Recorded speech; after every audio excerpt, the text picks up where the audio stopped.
And okay, so since we do have time, let's talk about the pineal gland. So the pineal gland, what we have here, and again, in a normal lecture, I would uncensor this, but Twitch has an anti-nudity policy. So here we talked about two brain structures that are very important in hormonal regulation. So let's see, hormone. Oh, interesting question. Would the hormone cycle involved in menstruation be an example of negative feedback? That is actually very interesting because in the menstrual cycle and ovulation and follicular development, it's this is where women are more complicated in the HPG axis than men. Depending on where you are in the menstrual cycle, you have a positive feedback with estrogen, but then it flips to a negative feedback loop. Yeah, it gets there's a lot. I'm kind of saving that for the last unit of this semester, but yeah, it's pretty interesting. Yeah, so then there's positive feedback and yeah, so positive feedback very rare, but it does occur. But negative feedback, you see this all the time with many other hormones as well. Okay, so we talked about the hypothalamus and pituitary gland. Then there's a small structure called the pineal gland. So the pineal gland, where is it? So notice that it's right back here. So this is the thalamus over here, and here is the pineal gland and these pianocytes. These are these little cells. And so it's actually interesting. When I tried to look for a section of this in a cadaver or a human brain, I got all these very interesting images. Now, pineal gland detox. I'm like, really? I'm like, okay, how are you going to detox that little small, target that small pineal gland right there?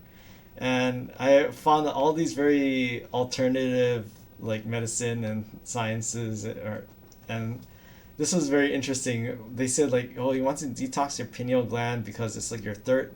They call it the third eye, and it's like why? Because it's like here's like Egyptian hieroglyphics, and they say it looks like the Eye of Horus. I'm like, okay, I can kind of see that, but the thing is that this eye they're looking at here, if this is what they're considering the eye, I'm like, no, dummy, that's the thalamus. Your pineal gland is actually this small little bump back here, so it's not the eye, it's more like the corner of your eye or the eye snot that's stuck in your eye. So I'm like, yeah, whatever. But it got some weird stuff when I looked up pineal gland in Google image search. But this is where your pineal gland is actually located. So the pineal gland is very important because it secretes a hormone called melatonin. Now, what we have here is the pineal gland, and I don't see the image showing up. Okay, so here's the midbrain and brainstem. So if you're here last semester when we talked about the central nervous system anatomy, there's something called the corpora quadrigemina, and this pineal gland is this little bump located just superior to the corpora quadrigemina, and right next to the thalamus as well. So melatonin is very important because it regulates something called your circadian rhythm. Now, this is the chemical structure of melatonin. Now, is melatonin a monoamine, peptide, or steroid? Let's go to Top Hat.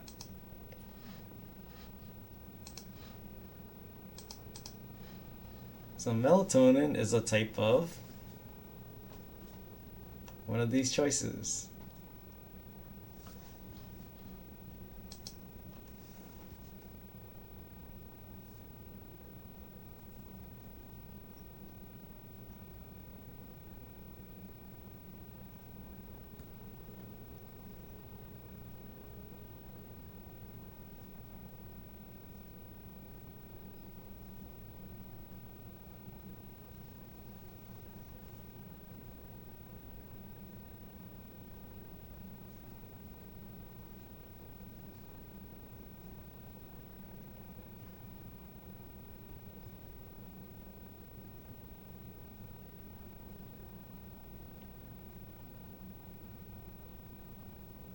Okay, let's see the results. So majority of people said peptide. Now, does this look like a long string of amino acids or some like beads on a necklace, or does it look like a long series of bonds? I mean, it has bonds, and is it a steroid? Well, vitamin D3 was an example of broken steroid, but what we have here we only have one hexagon and one pentagon. It's not that broken of a steroid, so it's not a steroid. It's actually a monoamine. So yeah, melanin is one of those very simple chemical structures. And why is it monoamine? Because it's made from this special amino acid called tryptophan. So here's melatonin, and tryptophan, notice that it looks very similar to melatonin. So you just add, so here we added oxygen atom and a carbon, a methyl group. So it's very interesting. So melatonin is made from tryptophan. It is a monoamine. Now, so what is the circadian rhythm? So you may have heard of like your daily cycle, your diurnal cycle, so this is a circadian rhythm. So notice that different parts of your daily your cycle is regulated by all these hormones. So what we have here is that melatonin, now I think it's very interesting because melatonin is definitely associated with the circadian rhythm, but there's also a misconception that melatonin is the only hormone involved in your circadian rhythm. And you do see, like, okay, when it's very dark and nearing nighttime, this is 9 p.m., then you start seeing melatonin starting to be secreted by your pineal gland. But when you wake up, this melatonin secretion stops. So we notice that it's very dark here, but when it stops is when it starts to get more light. But what do you see with our circadian rhythm? Well, you also see things like testosterone is being secreted, and then our body temperature is being affected, our blood pressure is being affected, our muscle strength and reaction times are being affected. So we have multiple hormones being contributing to these physiological changes throughout the day. So melatonin does wax and wane with our light and dark cycles. But you also have cortisol. This cortisol, what we see here is that it kind of peaks during our sleep and then drops off and fluctuates throughout the day. Or growth hormone. So this is why, like, if you're very interested, and this is why it's important for children and developing bodies to have adequate sleep, because notice that growth hormone spikes earliest during the sleep cycle. So as you have it going to sleep, you notice growth hormone is at its peak. And again, this is also why if you're very interested in like muscle development and growth and athletics, that's why it's important to get enough sleep, because again, growth hormone reaches its peak levels while you sleep. Now melatonin, so it's very interesting. So melatonin, what turns on and turns off melatonin?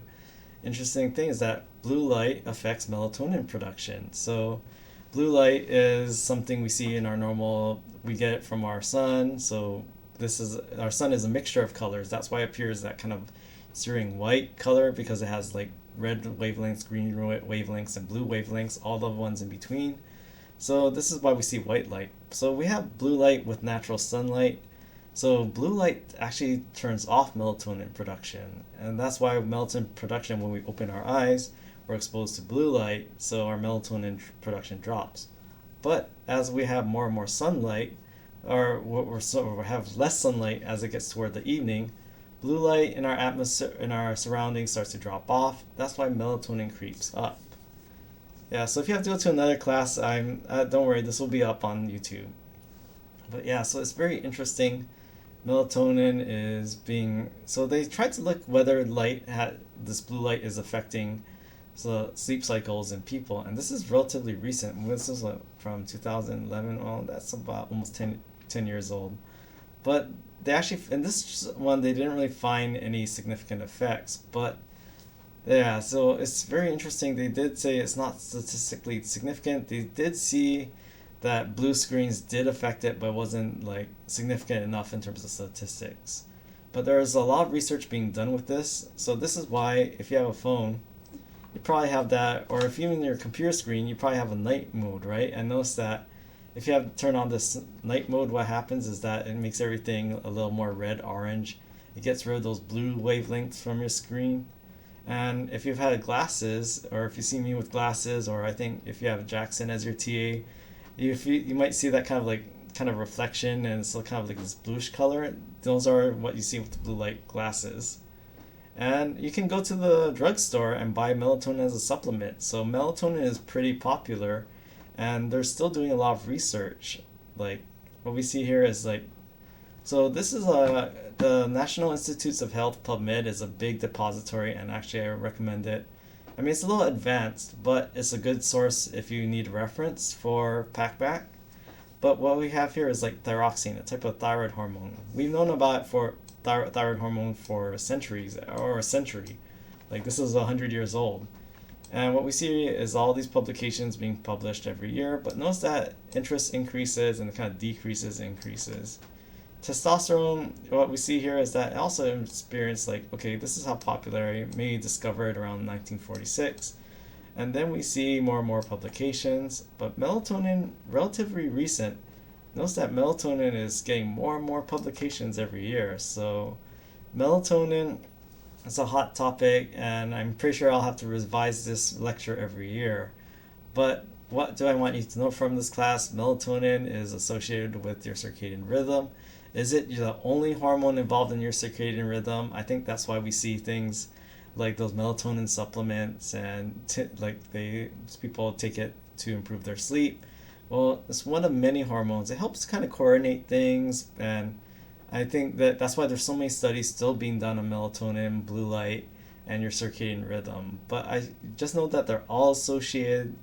In terms of specifics, keep it very general for melatonin, and and associated with the pineal gland as well.